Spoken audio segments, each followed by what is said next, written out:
Hello, and welcome to my Camino de Santiago journey. Thank you for joining me again. Over the last few weeks, I've shared with you how I went from dreaming about a Camino to actually planning one. So now that it's becoming reality, it's time for me to start preparing mind, body, and spirit.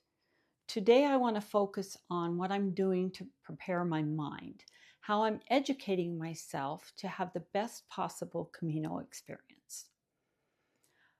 First and foremost, I'm relying heavily on those experienced pilgrims who have gone before me, particularly those who have shared their experiences on social media or in blog posts.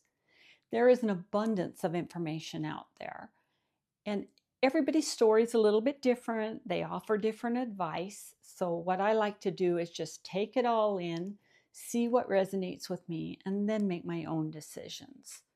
An added bonus of watching all these videos is that the varied and beautiful landscapes get me even more excited for my trip. Right now, I'm following two Facebook groups. One is specific to women over 50 on any of the Caminos, and the next one is really specific to the Portuguese Camino. And what I love about these forums is that you can get real-time information about trail conditions, weather conditions, any safety concerns. There are lots of recommendations for transportation or accommodations.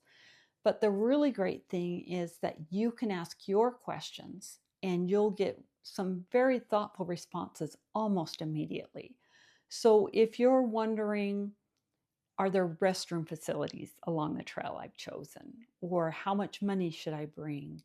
Do I really need hikers or will trail runners work? Any question you have, ask it.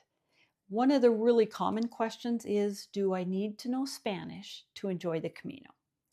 And the resounding response is that no, you do not need to be fluent in Spanish in order to have a successful Camino pilgrimage. But that said, wouldn't it be nice to at least know a few phrases, both useful and polite? So I'm thinking of the basic niceties like please, thank you, you're welcome, hello, and goodbye.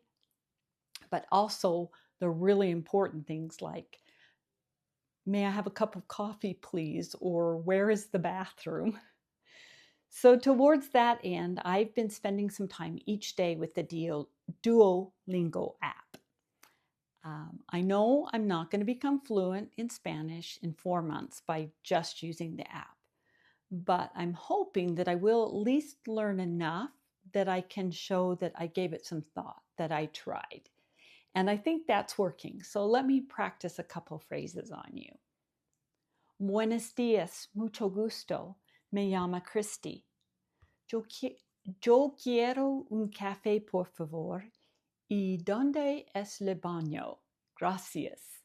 Okay, so I have a long way to go, but it's a start. One other thing that I really want to learn about before I head for Spain is to get a little history and culture on each of the places that we'll be staying on our journey. And part of that is also learning to pronounce the names of the towns correctly. This also is a work in progress, but if you'll indulge me, I'd like to practice that on you as well. So we leave from Bayona and go to Vigo, Arcade, Pontevedra, Caldas de Reis, Padrón, and of course, Santiago. So that's what I'm doing to prepare intellectually for the Camino. If you have any further suggestions or recommended resources, please share those in the comments below. Next week, I'll be back with the most important, or at least the most obvious area of training, and that is the physical. What am I doing to prepare this body for an almost 80-mile walk? I hope you will join me.